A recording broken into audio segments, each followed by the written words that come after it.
The following program deals with a controversial subject. The theories expressed are not the only possible interpretation. Viewers are invited to make a judgment based on all available information.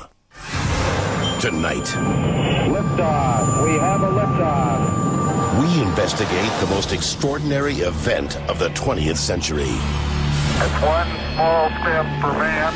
Man landing on the moon. One giant leap for mankind. But believe it or not, some people say it never happened. This whole thing was a fake. Decide for yourself as we explore the evidence. The Eagle has landed. Analyze official government photos. What a ride, what a ride. Examine the films. The flag flaps on the moon where there's no atmosphere. And hear the testimony of one former astronaut who's not afraid to speak his mind. NASA could have covered it up. Could the government have orchestrated the deception of the century? NASA could have pulled off the greatest hoax of all time. You be the judge. On Conspiracy Theory, did we land on the moon?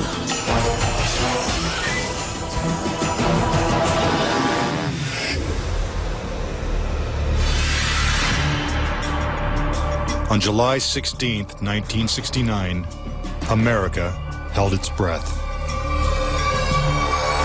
10, 9, ignition sequence start. 6, 2, 1, 0. All engine running. Liftoff. We have a liftoff.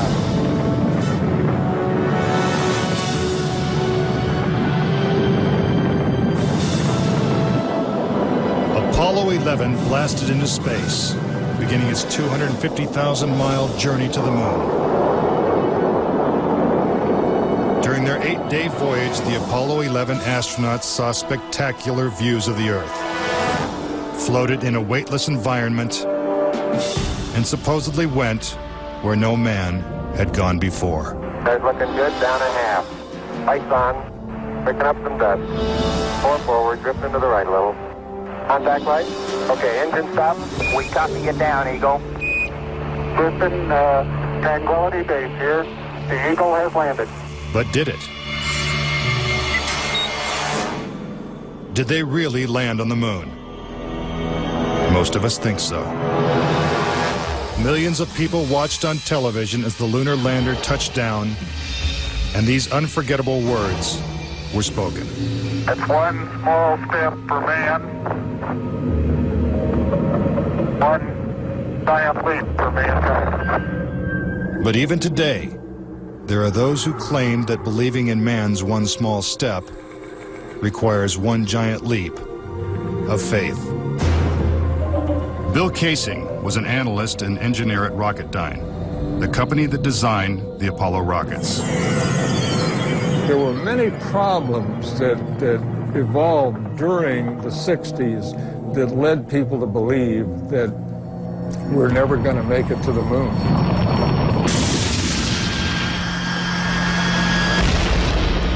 Three decades ago, when the world watched Apollo's lunar landings, Bill Kaysing was watching too. But what he saw on television, combined with his experiences at Rocketdyne, made him a skeptic. The whole thing then seemed phony to me. I think it was an intuitive feeling that what was being shown was not real. As he studied the footage more closely, he was shocked to find several inconsistencies. Kaysing observed that despite the clarity of deep space, the stars were missing from the black lunar sky. He saw the American flag waving, even though there is no air on the moon. And he discovered that there was no blast crater beneath the lunar lander, where its powerful rocket engine had fired. This evidence convinced Kaysing that we never sent a man to the moon. But NASA dismisses these charges. There are always going to be people who believe some outlandish theories, and the notion that we somehow were able to fake the lunar missions is pretty outlandish. As outlandish as it might seem, it has been estimated that as many as 20% of Americans believe we never went to the moon. But how could anyone think that one of the greatest moments in human history is a hoax? Is it really possible that NASA deceived the world? According to a former astronaut, it's entirely possible. Regarding the Apollo mission, I can't say 100% for sure whether these men walked on the moon. Brian O'Leary was a NASA astronaut in the 1960s and served as a science advisor during the Apollo moon missions. It's possible that NASA could have covered it up just in order to cut corners and to be the first to allegedly go to the moon. Was getting to the moon first so important that our government would consider faking it? To find the answer, we have to go back 40 years, to a time when America and the Soviets were locked in a struggle for world domination. People assumed that the nation that won the space race would win the Cold War. We defined that as being first to the moon. It was a time of more or less national hysteria. On October 4th, 1957, the Soviets terrified America when they sent Sputnik, the world's first satellite, into orbit. The New York Times had to publish an article explaining to Americans that it did not carry nuclear bombs that could be dropped on the city from that altitude. The American public's fear of nuclear annihilation intensified as Russia took the lead in the space race.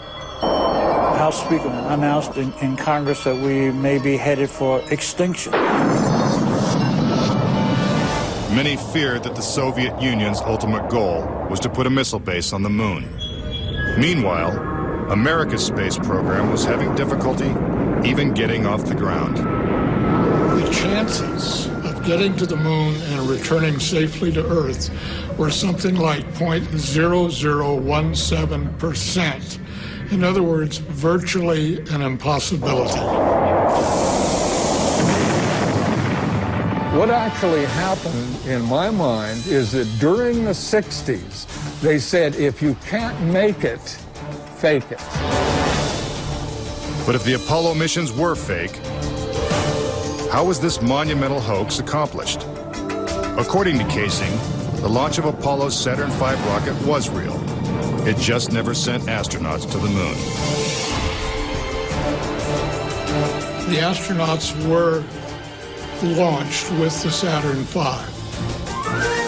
Then, in order to account for their disappearance, they simply orbited the Earth for 8 days.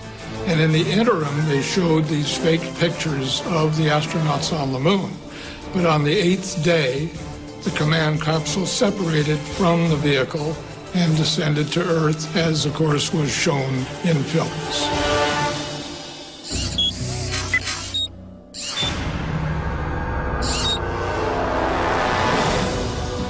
This theory inspired the 1978 movie Capricorn 1, in which the government attempts to fool the world by faking a mission to Mars. We do not claim this planet in the name of America. We claim it in the name of all the people of the planet Earth. The Apollo footage is strikingly similar to the scenes in Capricorn 1. Producer Paul Lazarus suggests that the film's plotline could be more fact than fiction. I believe, had they wanted to, that NASA could indeed have pulled off the greatest hoax of all time, never sent anyone to the moon, and recreated it in a television studio. And I believe it could have been done at that time. The technology was in place. The footing is solid. The surface seems powdery. Surface is fine and powdery. I can pick it up loosely with my toe. What we put up on the screen was our own simulated version of whatever we could do within a $4.8 million budget.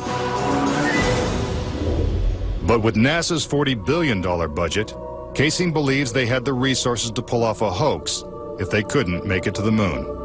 The reason I believe that NASA and the government faked the moon landing was basically it was technically impossible to do it. And they simply had to come up with some sort of alternative that they felt the public would believe. Casing theorizes that the lunar landings were actually filmed in Nevada's high desert, at the top secret military base known as Area 51. Area 51 is one of the most heavily guarded facilities in the United States. If you went in and tried to get some information, you could be shot and killed without any warning. Russian spy satellite photos of Area 51 reveal not only a series of hangars that resemble movie sound stages, but also barren moon-like areas which coincidentally are covered with craters. Compare this photo of a lunar crater allegedly taken from the moon's orbit by Apollo 10 with this satellite photo of a crater at Area 51. Even astronauts acknowledge the similarity of the terrain. It has a stark beauty all its own. It's like much of the high desert of the United States. Could billions of people really have been fooled into thinking the Nevada desert was the moon? Casing believes it's possible, and maybe the real reason Area 51 is so heavily guarded. This is a very secret base, and with good reason, because undoubtedly the moon sets are still there. And if they are, no one's getting a look at them anytime soon. Up next. Tranquility Base here. If the lunar module landed with 10,000 pounds of thrust, why is there no blast crater? Plus, was this footprint really made on the moon? And later, 10 astronauts die under strange circumstances. How far could the conspiracy reach? Find out when Conspiracy Theory returns.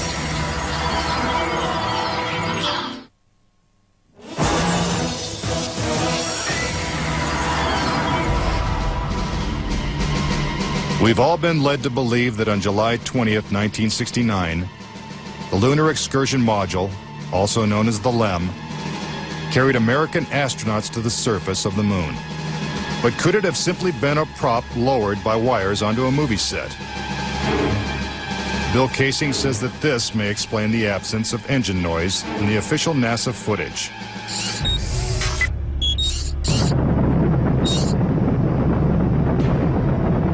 The noise level of a rocket engine is up into the 140, 150 decibel range.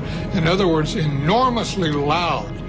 How would it be possible to hear astronauts' voices against the background of a running rocket engine? Picking up some dust. 30 feet, 2.5 down. Straight shadow. 4 forward, drift into the right a little. Contact light. Okay, engine stop. Is this evidence that the footage is actually fake? A sequence shot in a controlled environment here on Earth? Just months before this historic landing, a prototype LEM was flight tested at Ellington Air Force Base. While NASA cameras record the test flight, Neil Armstrong struggles to control the unwieldy craft. Then, at approximately 300 feet, the lander flies wildly out of control.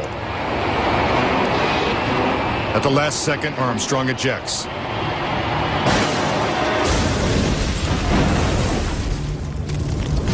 And floats to safety. If the lander was so unstable and difficult to fly in the controlled environment of Earth, then how could the LEM land 6 times flawlessly in the alien environment of the moon? The LEM had a single engine mounted dead center, and then they had little push jets, thruster jets, a couple of them up on top. This was supposed to control their attitude as they came down. Well, I'll tell you a secret. The instant you moved your tail in that cabin an inch, you would change the load pattern, it would begin to tilt, and it would start that thing spinning.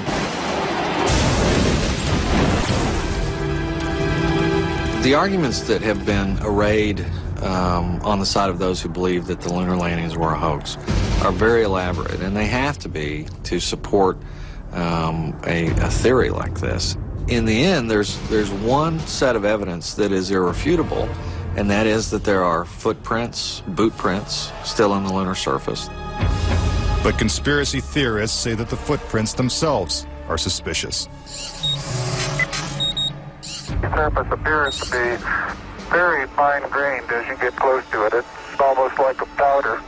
To have a powerful rocket engine blast the surface of the moon, blasting away all of the dust, and then find footprints surrounding the lunar lander, that to me would be an impossibility. Photo after photo reveals that the lunar surface surrounding the LEM is covered with footprints. But Casing says there's something even more difficult to explain. The fact that there's no blast crater under the LEM is one of the most conclusive pieces of evidence that I find supporting the hoax. In fact, no sign of a blast crater is visible for any of the 6 lunar landings. But LEM specialist Paul Fiel says he can explain why the lunar module left no crater when landing on the moon. The amount of thrust that you need coming out of the bottom of the descent engine is about 1,500, 2,000 pounds of thrust. And all that does is just push dust away. There's no burning or anything like that. Yet NASA's own scientific illustrations clearly depict a blast crater. Then there's one other point. If they had truly landed on the moon, this dust would have then descended on the lunar lander, on the foot pads, and we find not a trace of dust on the foot pads. When I discovered that alone, I said, no way am I looking at a lunar lander that landed on the moon. Could it be that the LEM was just a prop on a giant lunar movie set? When Armstrong said, that's one small step for man and one giant leap for mankind, the footprint that he made could have easily been made in Area 51. Casing points out that the LEM's departure from the lunar surface is even more suspicious. In the footage of the ascent stage going up, what you don't see is an exhaust plume coming out of the rocket engine nozzle. What a ride, what a ride. But what do we see? We see the ascent stage suddenly pop up without any exhaust plume whatsoever, as though it were jerked up by a cable. Is this evidence of a conspiracy? Was the government capable of such a massive cover-up? To propose that this was all faked and a hoax, they have to say that every piece of evidence, that every physical, scientific test that one could offer to support the reality of the lunar landings, they have to say that all of those are fake. I would say that my conviction that Apollo was a fake was really not according to one specific piece of evidence, but it was cumulative. This whole thing was a fake. Coming up. We're getting a picture on the TV. If there's no air on the moon, why is this American flag waving? Plus, could these official NASA photos have been doctored? All of the photographs were faked. And later, is it possible for humans to have survived the deadly radiation in deep space? When Conspiracy Theory continues.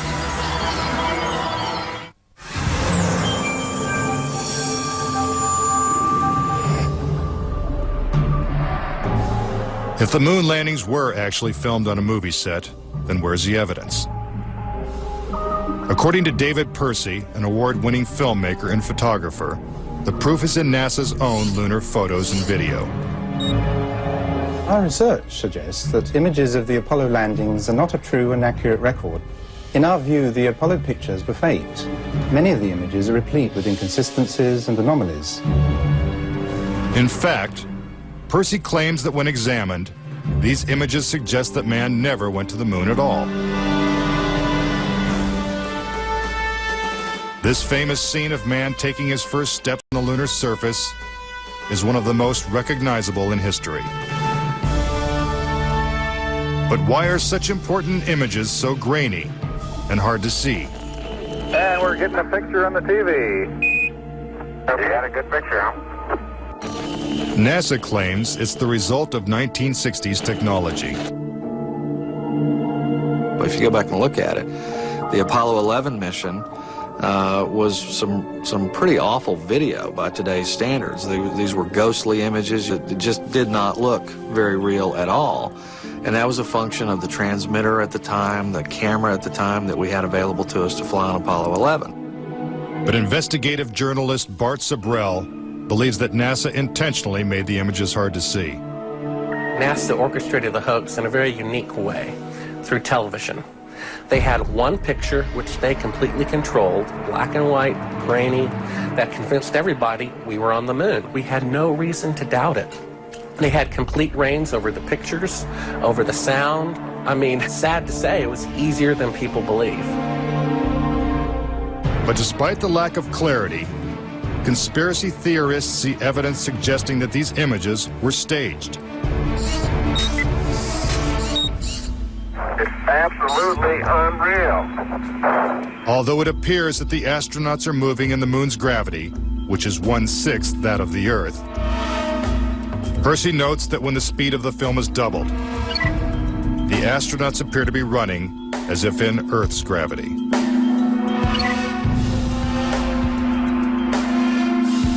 Also, when the footage of the lunar rover is doubled in speed, it looks as if it's driving here on Earth. But there's another reason some believe the Apollo missions were shot on Earth.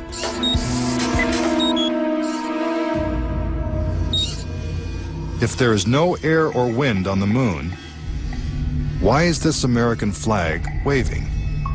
The fact that the flag flaps on the moon where there's no atmosphere means that there must have been a little blast of wind out in Area 51 where they shot this. Could these questionable images simply be the result of astronauts struggling to plant the flag into the lunar surface? Or is there more going on than meets the eye? What about the still photography? Some say the design of the bulky spacesuits would have made it extremely difficult for the astronauts to operate their chest-mounted cameras. The man who designed these cameras is Jan Lundberg. Once on the moon, on the lunar surface, in the dress, in the life support system, you couldn't see the camera. They couldn't bend their head that far down. They had no viewfinder, they had to aim by moving their body. Click, click, click. If the cameras were so difficult to manipulate, how were thousands of photos taken with crystal clarity and precise framing? The pictures that we see that allegedly were taken on the moon are absolutely perfect. But with closer examination, Casing says flaws begin to emerge. Unfortunately, errors were made which are now being discovered. Conspiracy theorists point out that lighting is a major flaw in the lunar photos. Case in point, on the moon, the astronauts' only source of light was the sun. They had no extra lighting, no flashes or things like that. Yet in this photograph from Apollo 14, the shadows are cast in different directions, suggesting multiple light sources. The shadows cast by the rocks in the foreground should have been east-west, like the LEM shadow. And in this photo from Apollo 17, again the shadows are pointing in different directions. Outside in sunlight, shadows always run parallel with one another, so the shadows will never intersect. Conspiracy theorists say it's not just the shadows that indicate the use of additional lights, but what has been photographed in the shadows. For example, here's an astronaut who descends into a huge shadow cast by the lunar module. Yet his entire body is still visible. How is it that he is not shrouded in darkness? Here's the same maneuver from another Apollo mission. Again, the astronaut is brightly lit in what is obviously dark shadow. And in this picture, the sun is directly behind the astronaut. His figure should be a silhouette. Yet even the smallest characteristics of his suit are recognizable. It seems like he's standing in the spotlight. And I can't explain that. That escapes me. Why? And finally, in this picture with the sun behind the lunar module, the front of the craft is clearly visible. The words United States are crisp and clear. How could these backlit pictures be so detailed? It's because there's more than one light source, which means they're not on the moon. But NASA simply dismisses these arguments. There are a number of claims that the pictures taken by Apollo astronauts were faked. And there are so many, it would be an exercise in futility to go off and try to answer all of those. But the questions continue. Why do some of these images shot at different times and different places appear to have identical backgrounds? These two photos seem to have the same mountain backdrop, yet the lunar module is only present in one of them. Seemingly impossible, since the LEM never moved and its base remained even after the mission. What a ride, what a ride. Some suggest the same artificial backdrop was used when shooting two entirely separate pictures. Background discrepancies are also apparent in the lunar video. The best evidence are some pictorial anomalies in the photographic record of the trip to the moon. There is one for Apollo 16 where the same shot, the same hill, appears in 2 different days. This tape was shot on what was reported to be the first of Apollo 16's lunar excursions. But it couldn't pick a better spot. And this video was from the next day at a different location. That is the most beautiful sight. NASA claims the second location was 2.5 miles away. But when one video is superimposed over the other, the locations appear identical. The conspiracy theorists see that as evidence that we didn't go to the moon, that it was staged, and the opposite point of view is that it's a case of bad editing. It's absolutely unreal. Conspiracy theorists claim that even closer examination of the photos suggest evidence of doctoring.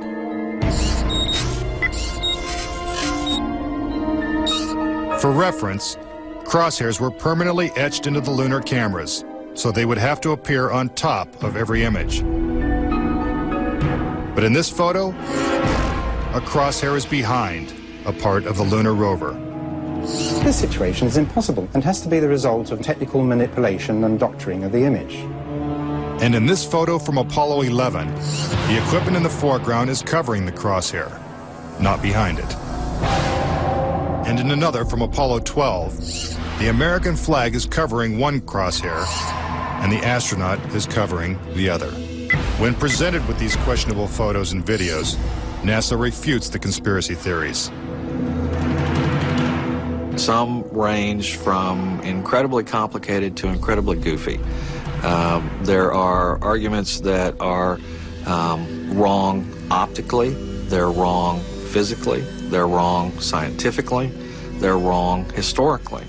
There's a great deal of claptrap that is sort of woven in to these arguments. But despite what NASA says, conspiracy theorists still insist that Apollo was a hoax. When I looked at all the pictures and all the footage, I'm absolutely convinced, I bet my life on it, that we didn't go to the moon. I know for a fact that we didn't. Coming up next, tragedy strikes the Apollo program. The program could be stopped dead in its tracks. 3 astronauts die in a pre-launch simulation. But was it an accident? He was going to blow the whistle on the whole project. And later, could the astronauts have survived a trip into deep space? Before they got 1/2 to the moon, they would have picked up a death dose of radiation. Next, theorists say is true. How could NASA perpetrate such a widespread hoax without someone from the inside blowing the whistle?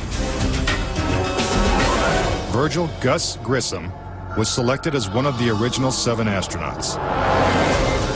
A family man and a veteran of several space flights, he was a national hero and was likely to be the first man to walk on the moon. But Grissom was also an outspoken critic of the space program. and was quoted as saying, "Someone's going to get killed." Unfortunately, Grissom's worst fears were soon realized. On January 27, 1967, 2 years before the first moon landing, Grissom and his crew boarded the Apollo 1 capsule for a full-scale simulation. The problems began almost immediately. First, the capsule's communication systems failed. You copy? No, I didn't read you, Chuck, at all. I can't read you, Chuck. You want to try the phone? How do I get to learn? We can't talk between 3 buildings. I can't hear what you're saying. Suddenly, the capsule burst into flames with the astronauts sealed inside.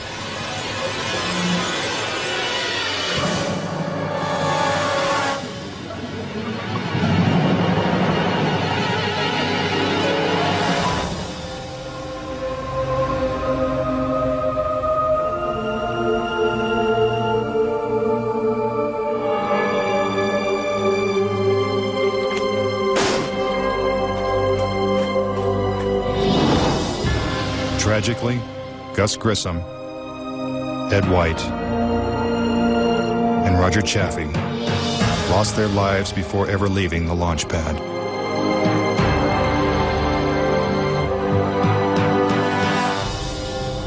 Gus Grissom's family believes the Apollo 1 fire was no accident. I think it was intentionally sabotaged by someone. It's been a question in my mind, what was found in the accident investigation and how was that handled? Was the CIA involved or whoever? But it was done intentionally. Grissom's family doesn't know who was responsible for his death or why it happened.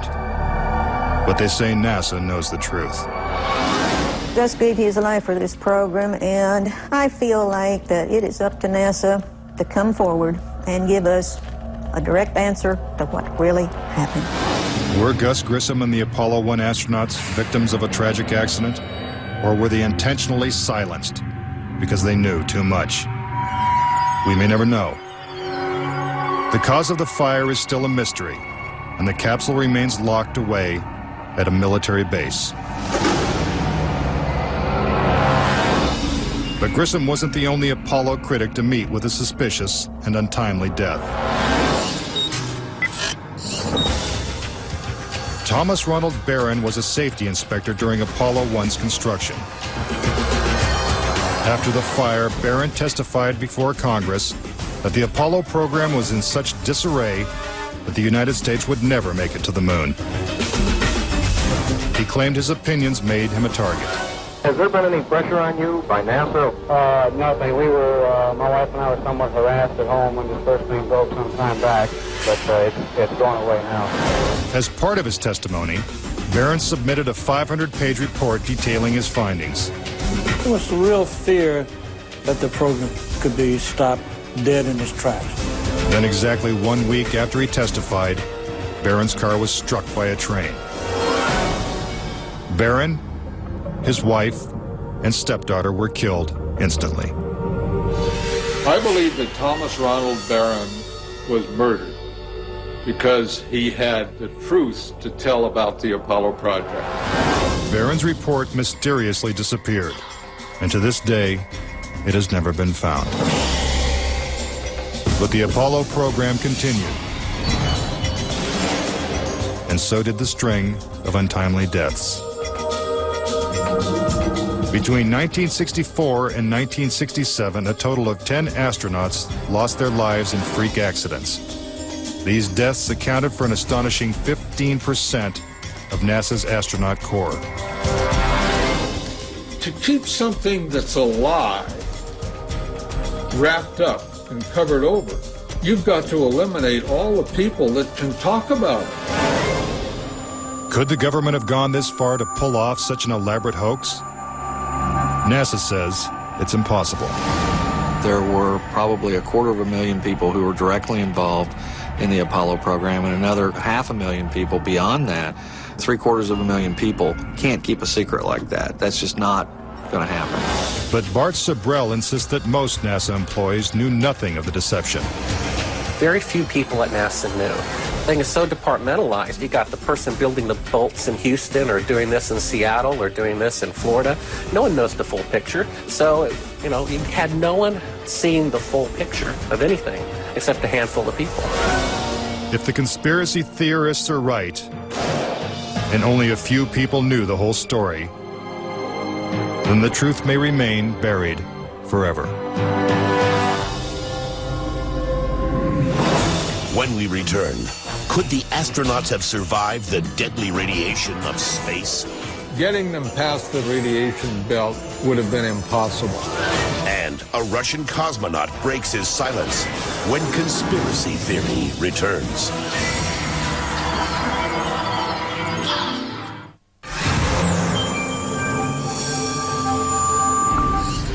Suspicious deaths, evidence of doctored photos, and flags waving in the airless vacuum of space are not the only reasons to doubt that we ever went to the moon.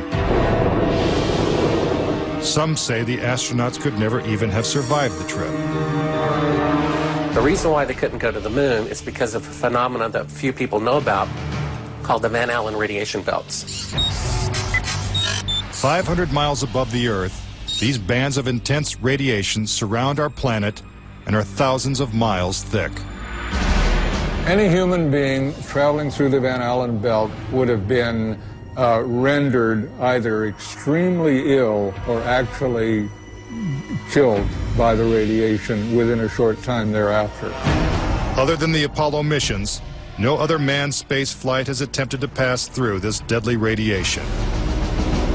Every manned mission in history, Gemini, Mercury, Skylab, the Space Shuttle, has been below the radiation belt, all except going to the moon. To protect the astronauts, the capsule would have needed 6 feet of lead shielding, according to physicist Ralph Rene. Obviously, the only shielding they had was the literally paper-thin outer hull of aluminum, and their suits consisting of glass fiber, some aluminum fibers, and silicon rubber. It's very interesting concerning radiation that the astronauts were protected by a thin film of aluminum when here on Earth they put a lead shield on us when they take a dental x-ray. Some theorize that if the Van Allen belts didn't kill the astronauts, even deadlier doses of radiation deeper in space would have. Violent explosions in the sun called magnetic storms flood space with intense radioactivity. A magnetic storm will come along, and that can increase the intensity of the radiation belts by maybe 1,000 times above what it was before. According to Rene, the Apollo 16 mission coincided with one of the sun's most intense storms ever recorded. Around the rotating sun came this immense flare, the biggest one of the 20th century. It went on for 3 or 4 days, all the while it's slowly rotating around. Although the effects of radiation are horrific, ranging from hair loss to cancer to death, the solar flares had no adverse effect on the Apollo 16 crew.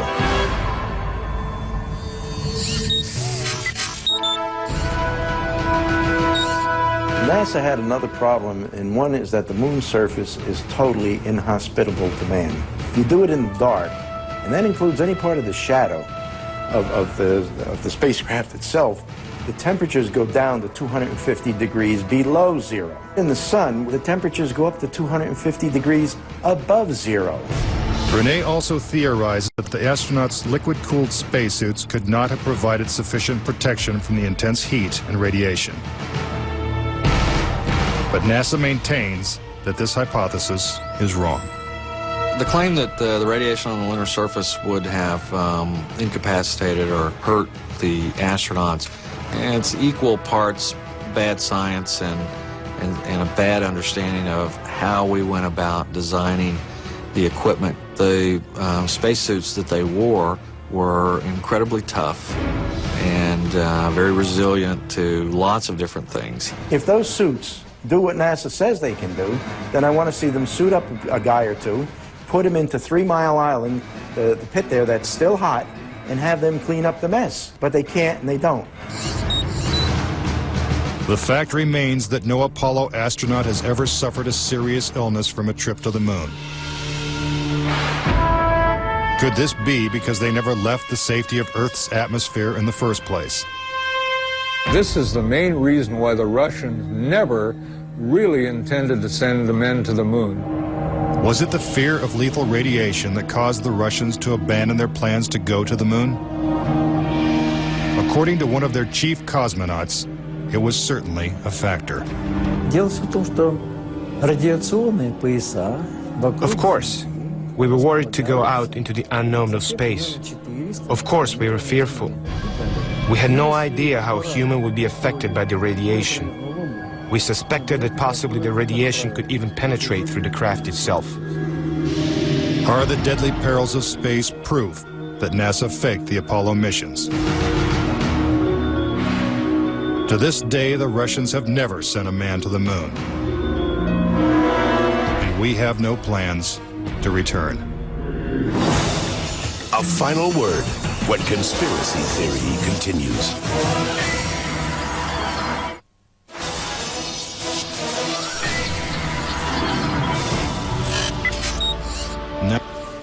Various theories and explanations. Do you believe it's possible for our government to perpetrate such an incredible hoax?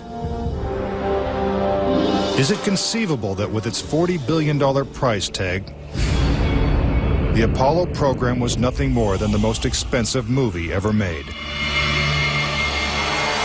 It is my personal belief, and I totally believe this after all the years of research I've done on this, that NASA never landed a man on the moon. I would say that anybody who believes that we did not go to the moon is an absolute nut. Anyone that wants to call me a kook or a nut or a crackpot, they're welcome to do that, but they're also welcome to go examine the evidence, which is everywhere. Bottom line, the United States went to the moon in the 1960s and the 1970s. End of story. Is there any way to put this controversy to rest once and for all? The only thing the experts agree upon is that the answer is 250,000 miles away. If NASA truly landed on the moon, remnants of the 6 successful Apollo missions would have been left behind. The base structures of the LEMs, the abandoned lunar rovers. Even the American flags would still be standing at each landing site. I would like to invite NASA and all of their supporters to simply take the most powerful telescope on Earth and see if there's a lunar lander there. If there's a lunar lander there, I'll never say another word about an Apollo hoax. If there's no lunar lander there, I'll rest my case. But no telescope exists that can examine the moon in such detail. Do objects from the Apollo missions remain on the moon in silent testimony? Or is the conspiracy theory true? In 2 years, Japan will send an orbiter to take close-up photos of the moon's surface. What will they find? Until then, the question remains, did we land on the moon?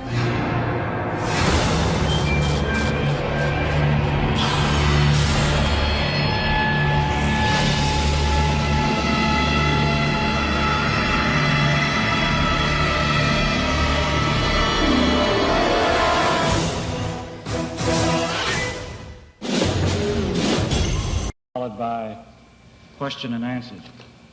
At this time, I'd like to introduce the Apollo 11 crew, astronauts Neil Armstrong, Michael Collins, Edwin Aldrin. Neil?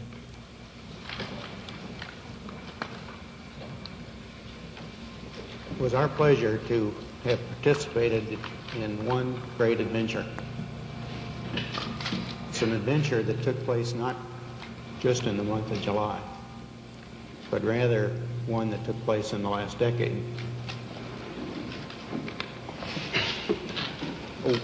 We all here and the people listening in today had the opportunity to share that adventure over its developing and unfolding in the past months and years.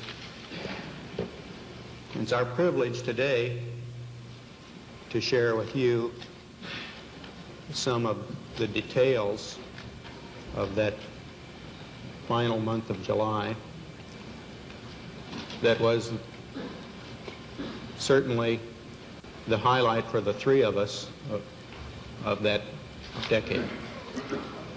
We're going to divert a little bit from the format of past press conferences and talk about the things that interested us most, in particular the things that occurred on and about the moon.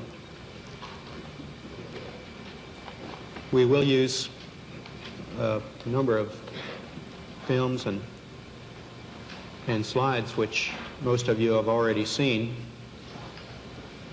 and with the intent of pointing out some of the things that we observed on the spot which may not be obvious to those of you who are looking at them here from the surface of Earth.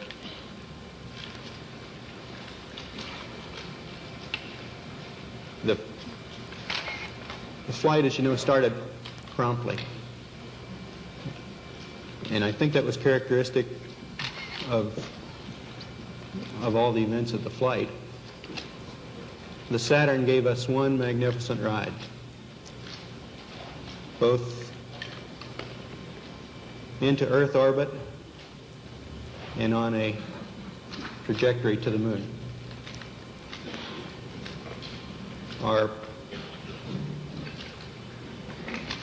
memory of that actually differs little from the reports that you have all heard from those previous Saturn V flights, and the previous flights served us well in preparation for this flight in the boost as well as the subsequent phases.